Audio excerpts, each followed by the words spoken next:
This is episode 40. My name is Mandy, and today we are speaking with Yasmine Atassi and Fatima Saleem from Zero Food Waste Canada. Yasmine is a Master's of Political Management student at Carleton University and is the current president of Zero Food Waste Ottawa. Fatima is a third-year biomedical sciences student at the University of Calgary, who co-founded Zero Food Waste Canada. Welcome, Yasmine and Fatima. We have 5 questions for you. What climate problem keeps you up at night? I was really shocked to see the amount of food that's being thrown out at the end of the day at a local bakery in Calgary. And since then, I've really researched the problem of food waste, environmental concerns that are associated with it, and try to tackle that. So what I've learned really is that today more than half of the food produced in Canada goes to waste. And so that's equal to an astonishing 2.2 million tons of edible fruits, vegetables, meat, and bread that either never leaves the farm or somehow in the distribution process or even at the bakeries it gets rotten and is thrown out. So that was a really concerning problem to me, and I realized how much this really costs our government, which is $17 billion. And, I realized that this is enough food to feed all the people in Canada who are homeless. And on top of that, it's a huge environmental concern. So that's really the problem that keeps me awake at night. Every day, food waste is contributing to climate change, all the methane gases from the food that's in the landfill and it rots, and all the CO2 that's released. So that's really the problem that keeps me awake. What is the solution? We recognize that food waste is really occurring at all levels of the supply chain, whether we come in is at the level of the restaurants or bakeries, and then I mentioned the farms and distribution, et cetera. So where we really step in is at the level of the restaurants, bakeries, the local retailers, and we think that food waste and its resulting climate effects are really a logistics problem more than anything else. So Zero Food Waste Foundation, as it's officially known, is a nonprofit organization that's operating in Calgary, Ottawa, Hamilton, as well as Edmonton. And it's a student-run organization. So that's the best part about us, that we're all youth-based and we're engaging youth in this problem. And so what we do is that our volunteers pick up the excess food from the restaurants and then redirect it to nonprofit organizations and people in need. So some of our food partners include Cobb's Bread, Bagelinos, Crave Cupcakes, and we've got some really exciting food out there. So we've got some of the junk food, but we've also got some really healthy food as well, including vegetables and bread. And so far we've rescued over 145,000 pounds of food. And it's really been amazing. We've served over 71,000 meals to the hungry across Canada. We're really relentless in our effort to ensure that food isn't ending up in the landfill and it isn't contributing to those methane gases and CO2 as well.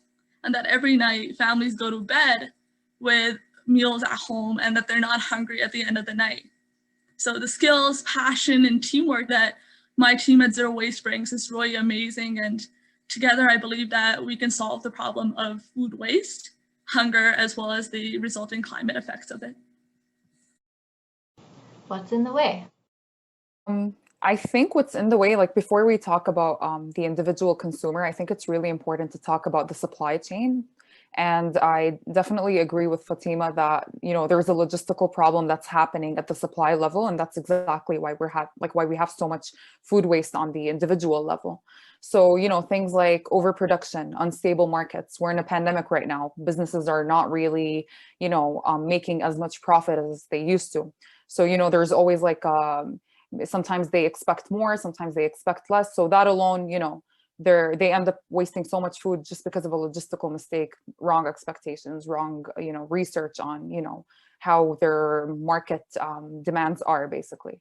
Another thing is if you look at restaurants, chefs in the kitchens, they don't really have time to actually go through, what's being thrown away and all that. They're just, busy making the next meal. So that's another problem. We do have technological advancements, but I know that they're costly for some businesses. But they would definitely solve that problem, that logistical problem.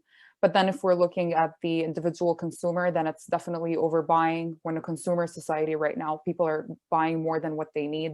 People are eating more meat than before. Like if you look at, in the 80s in the States, today people eat double that amount of meat. So there's definitely overconsumption, overbuying from that aspect.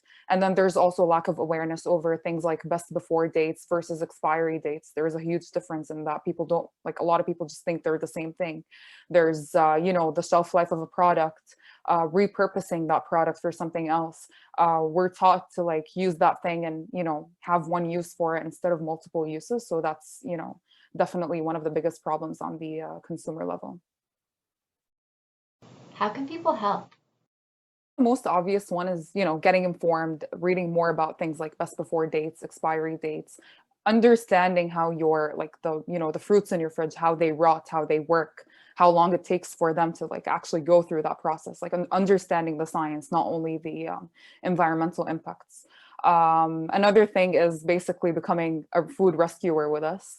I think it's great from, you know, an environmental aspect, but you're also like helping your community. You have something to put on your resume. There's so much, you know, advantages of, you know, participating with us as a food rescuer. So I obviously would advocate for that.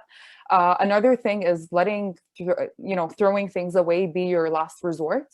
So instead of like automatically thinking, I'm just going to throw this away because I'm not going to eat it, do something like giving it to someone or repurposing it. For example, you could use vegetable scraps to make veggie broth.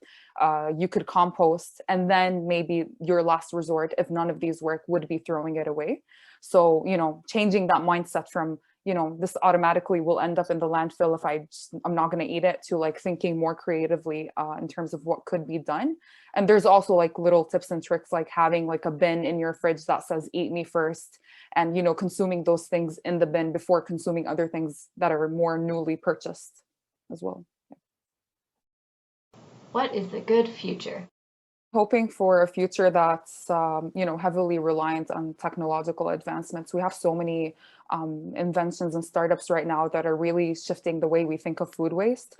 We have, you know, phone apps like Flash Foods, which basically allow consumers to purchase products that are about to expire for like half the price. We have things like Lean Path, which is a food waste prevention system that basically combines automated software with a smart scale and camera, and monitors how much food is, you know, being wasted in commercial kitchens.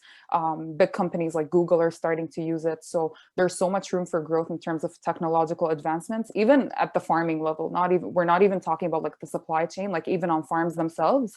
You know, you have like drones that are flying over farms right now, looking for any things, you know, any food items that are about to rot, and they just take it out. So, you know, there's so much potential for growth in the technological industry. So I'm really hoping to see that in the future.